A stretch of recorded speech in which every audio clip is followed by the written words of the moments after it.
Good morning all. ഞാൻ Ramakrishnan TB, SEBI registered research അനലിസ്റ്റാണ്. ഈ ഓഡിയോ കേട്ടതിന് ശേഷം ഡിസ്ക്ലെയിമർ കൂടി വായിച്ചു നോക്കണമെന്ന് താല്പര്യപ്പെടുന്നു. ഇന്നലെ ഏഷ്യൻ മാർക്കറ്റുകളെല്ലാം തന്നെ ബെറ്റർ ആയിട്ടാണ് ക്ലോസ് ചെയ്തിരുന്നത്. അതേസമയം യൂറോപ്പ്, അമേരിക്കൻ മാർക്കറ്റുകളെല്ലാം തന്നെ വീക്കായിരുന്നു. അമേരിക്കയിൽ നല്ല രീതിയിലുള്ള സെല്ലിംഗ് പ്രഷറാണ് ഇന്നലെ കണ്ടത്. ടെക്നോളജി സ്റ്റോക്കുകൾ വീണ്ടും നല്ല രീതിയിൽ താഴെ പോയിരിക്കുകയാണ്. AI അതുപോലെ തന്നെ ഡാറ്റാ സെൻറ്റർ വാല്യുവേഷൻ ഒരു ബബിളാണോ എന്ന തരത്തിലുള്ള സംശയങ്ങൾ തന്നെയാണ് അമേരിക്കയിൽ വലിയ രീതിയിലുള്ള ടെക്നോളജി സെൽ ഓഫിന് കാരണമാക്കിയിട്ടുള്ളത്. ഓവറോൾ ഇന്നലെ അമേരിക്കൻ മാർക്കറ്റുകൾ നോക്കുകയാണെങ്കിൽ ഒരു വീക്ക് സെൻറ്റിമെൻ്റ് ആയിരുന്നു. അതോടൊപ്പം തന്നെ പല എക്കണോമിക് ഡാറ്റകളും ഗവൺമെൻറ് ഷട്ട് ഡൗൺ കാരണം പുറത്തു വന്നിട്ടില്ല. ഈ ഡാറ്റകളൊക്കെ ഒരുപക്ഷെ സൂചിപ്പിക്കുന്നത് ഇൻഫ്ലേഷൻ കൂടിപ്പോയിട്ടുണ്ടോ എന്നുള്ള കാര്യം സംശയമുണ്ട്. അതുകൊണ്ട് തന്നെ US ഫെഡ് ഒരുപക്ഷെ ഡിസംബർ മാസത്തിൽ ഇൻട്രസ്റ്റ് റേറ്റ് കുറയ്ക്കുന്ന കാര്യം തീരുമാനിക്കുക എന്നുള്ള കാര്യത്തിൽ ഒരു നിശ്ചയമില്ല. അതിൻ്റെ ഒരു നെഗറ്റീവ് ഇമ്പാക്റ്റ് കൂടി ഇന്നലെ അമേരിക്കയിലുണ്ട്. ഓവറോൾ സെൻറ്റിമെൻറ്റ് ഇന്നലെ അമേരിക്കയിൽ വീക്കാണ്. അതേസമയം ഇന്ന് മോർണിംഗിൽ നോക്കുകയാണെങ്കിൽ ഏഷ്യൻ മാർക്കറ്റുകളെല്ലാം തന്നെ ഇന്ന് മോർണിംഗിൽ വീക്കായിട്ടാണ് ട്രേഡ് ചെയ്യുന്നത്. ഇന്ത്യൻ മാർക്കറ്റ് നോക്കുകയാണെങ്കിൽ നമ്മളെ സംബന്ധിച്ച് ഇന്ന് ബീഹാർ അസംബ്ലി ഇലക്ഷൻ റിസൾട്ട് തന്നെയാണ് ട്രെൻഡ് ഡിക്റ്റേറ്റ് ചെയ്യാൻ പോകുന്നത്.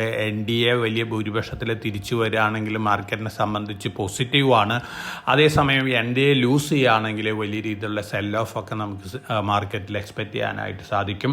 കമ്മോഡിറ്റികൾ നോക്കുകയാണെങ്കിൽ ഗോൾഡും സിൽവറും ഇന്നലെയും മുന്നേറിയിരിക്കുകയാണ്. സിൽവർ ഫ്യൂച്ചേഴ്സ് മാർക്കറ്റിൽ സിൽവർ പുതിയ റെക്കോർഡ് ഹൈ ഹിറ്റ് ചെയ്തിരുന്നു. എന്നാൽ സ്പോട്ട് മാർക്കറ്റിൽ ഇന്നലെ $54.45 പെർ ഔൺസ് വരെ ഉയർന്നിരുന്നു.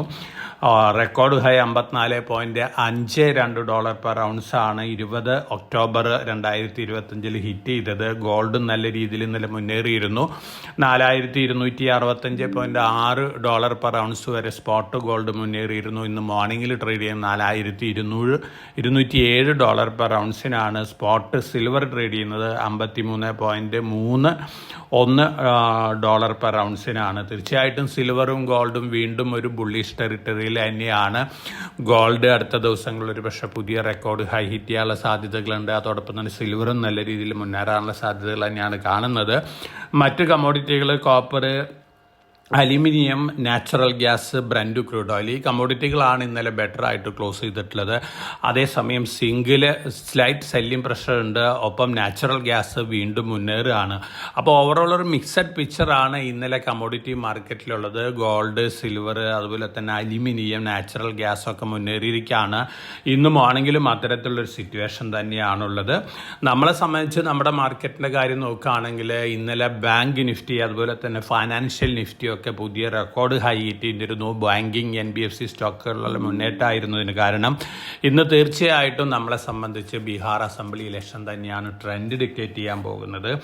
അതോടൊപ്പം തന്നെ മൂഡീസ് പറഞ്ഞിരിക്കുന്നത് G20 കൺട്രികളിൽ ഏറ്റവും കൂടുതൽ ഏറ്റവും ഫാസ്റ്റസ്റ്റ് ആയിട്ട് ഗ്രോ ചെയ്യാൻ പോകുന്നത് ഇന്ത്യ ആണെന്നുള്ളൊരു സ്റ്റേറ്റ്മെൻ്റ് ആണ്.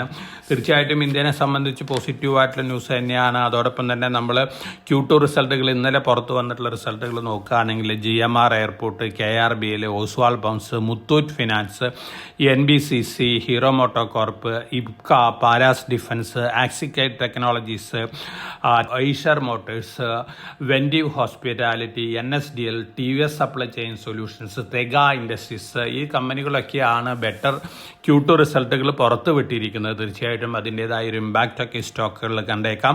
ഫോറിൻ പോർട്ട്ഫോളിയോ ഇൻവെസ്റ്റേഴ്സ് എന്തെങ്കിലും സെല്ലേഴ്സ് ആണ്. ഡൊമസ്റ്റിക് ഫണ്ടുകൾ ഇന്നലെ വീണ്ടും ബയേഴ്സ് തന്നെയാണ്. അപ്പോൾ overall foreign portfolio sellers continuous ആയിട്ട് സെല്ലിംഗ് നടത്താണ്. അതേസമയം നമ്മുടെ ഡൊമസ്റ്റിക് ഫണ്ടുകൾ കണ്ടിന്യൂസ് ആയിട്ട് ബൈയും നടത്തിക്കൊണ്ടിരിക്കുകയാണ്.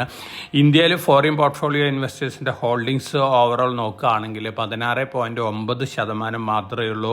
15 ഇയറിലത്തെ ലോവർ റേറ്റാണ് ഇത്. തീർച്ചയായിട്ടും ഇന്ത്യനെ സംബന്ധിച്ച് പോസിറ്റീവ് തന്നെയാണ്. നമ്മുടെ റീറ്റെയിലേഴ്സ് 9.6% ഹോൾഡ് ചെയ്യുന്നത്. മ്യൂച്വൽ ഫണ്ടുകൾ 10.9%. അപ്പോൾ റീറ്റെയിലേഴ്സും മ്യൂച്വൽ ഫണ്ടും കൂടി കൂട്ടിക്കഴിഞ്ഞ് കഴിഞ്ഞാൽ 19.6% അല്ല 20.4% ഉയരുകയാണ്. അതോടൊപ്പം തന്നെ മ്യൂച്വൽ ഫണ്ടുകൾ, ഇൻഷുറൻസ് കമ്പനികൾ, ബാങ്കുകൾ, മറ്റ് ഫൈനാൻഷ്യൽ ഇൻസ്റ്റിറ്റ്യൂഷൻസൊക്കെ കൂടി നോക്കുകയാണെങ്കിൽ 18.7% ഹോൾഡ് ചെയ്യുന്നുണ്ട് ഇന്ത്യൻ സ്റ്റോക്ക് മാർക്കറ്റിൽ. ടോട്ടൽ ഇക്വിറ്റി ക്യാപിറ്റലിൽ തീർച്ചയായിട്ടും ഫോറിൻ പോർട്ട്ഫോളിയോ ഇൻവെസ്റ്റേഴ്സിൻ്റെ കയ്യിൽ നിന്ന് ഡൊമസ്റ്റിക് ഫണ്ടുകളുടെ കയ്യിലേക്കും റീറ്റെയിലേഴ്സിൻ്റെ കയ്യിലേക്കും ഇന്ത്യൻ മാർക്കറ്റിൻ്റെ കൺട്രോൾ വന്നിരിക്കുകയാണ്. വളരെ പോസിറ്റീവായിട്ടുള്ള ന്യൂസാണ്. ഇന്ത്യൻ മാർക്കറ്റിൻ്റെ മെച്യൂരിറ്റീനെയാണ് ഇത് സൂചിപ്പിക്കുന്നത്. ഒപ്പം പ്രൊമോട്ടേഴ്സ് ഹോൾഡിങ്സ് നോക്കുകയാണെങ്കിൽ 50.1% ടോട്ടൽ പ്രൊമോട്ടേഴ്സ് ഹോൾഡിംഗ് നോക്കുകയാണെങ്കിൽ. ഇത് ഓൾമോസ്റ്റ് പാർ ലെവലിൽ തന്നെയാണ് പോകുന്നത്, കോൺസ്റ്റന്റ് ലെവലിൽ തന്നെയാണ് പോയിക്കൊണ്ടിരിക്കുന്നത്. ഒപ്പം നമ്മൾ മറ്റ് ന്യൂസ് ഫ്ലോസ് ഒക്കെ നോക്കുകയാണെങ്കിൽ IPO മാർക്കറ്റ് നോക്കുകയാണെങ്കിൽ ഇന്നലെ ക്ലോസ് ചെയ്തിട്ടുള്ള IPOs നോക്കുകയാണെങ്കിൽ ഫിസിക്സ് വാല 1.92 ടൈംസ് ഓവർ സബ്സ്ക്രിപ്ഷൻ വന്നിട്ടുണ്ട്. MV photovoltaic power limited 1.0 times over subscription വന്നിട്ടുണ്ട്. ടെനേക്കോ ഇന്നലെ സെക്കൻഡ് ഡേ ആയിരുന്നു, 3.09 ടൈംസ് ഓവർ സബ്സ്ക്രിപ്ഷൻ വന്നിട്ടുണ്ട്. ഇന്നാണ് closing. Fujiyama power systems 0.09 times over സബ്സ്ക്രിപ്ഷനാണ് ഫസ്റ്റ് ഡേ ഉള്ളത്. അതേസമയം നമ്മൾ സജസ്റ്റ് ചെയ്തിരുന്ന BSE SME IPO work mate score two cloud solutions 141.38 times over subscription വന്നിട്ടുണ്ട്. അപ്പോൾ IPO മാർക്കറ്റ് സെലക്റ്റീവ് ആയിട്ടുള്ള ഇൻട്രസ്റ്റ് ആണ് റീറ്റെയിലേഴ്സിൻ്റെ ഭാഗത്തുനിന്നും ഇൻസ്റ്റിറ്റ്യൂഷൻ്റെ ഭാഗത്തുനിന്നൊക്കെ കാണുന്നത്. തീർച്ചയായിട്ടും നല്ല കമ്പനികൾക്ക് നല്ല ലിസ്റ്റിംഗ് ഗെയിനും വാല്യുവേഷൻ കിട്ടാനുള്ള സാധ്യതകളുണ്ട്. അപ്പോൾ ഇതൊക്കെയാണ് ഇന്നത്തെ മാർക്കറ്റ് ന്യൂസ് ഫ്ലോസ്. ഇന്ന് ബീഹാർ അസംബ്ലി ഇലക്ഷൻ റിസൾട്ടുകൾ 10-11 മണിയോടുകൂടി വന്നു തുടങ്ങും. ആ ട്രെൻഡിനനുസരിച്ചിട്ടുള്ള മാർക്കറ്റ് മൂവ്മെൻ്റ് ആണ് നമ്മൾ എക്സ്പെക്റ്റ് ചെയ്യുന്നത്. അതേസമയം ഗോൾഡ്, സിൽവർ, ഈ കമ്മോഡിറ്റികൾ വീണ്ടും മുന്നേറും എന്നുള്ള എക്സ്പെക്റ്റേഷനാണുള്ളത്. അപ്പോൾ election related news flows expect ചെയ്തുകൊണ്ട് വളരെ കോഷ്യസ് ആയിട്ട് മാർക്കറ്റിൽ മൂവ് ചെയ്യേണ്ടതാണ്. അപ്പോൾ എല്ലാവർക്കും നല്ലൊരു ട്രേഡിൻ്റെ ആശംസയോടെ ഞാൻ ഇന്നത്തെ പ്രീ മാർക്കറ്റ് കമൻറ്ററിയോട് അവസാനിപ്പിക്കുകയാണ്. Thank you.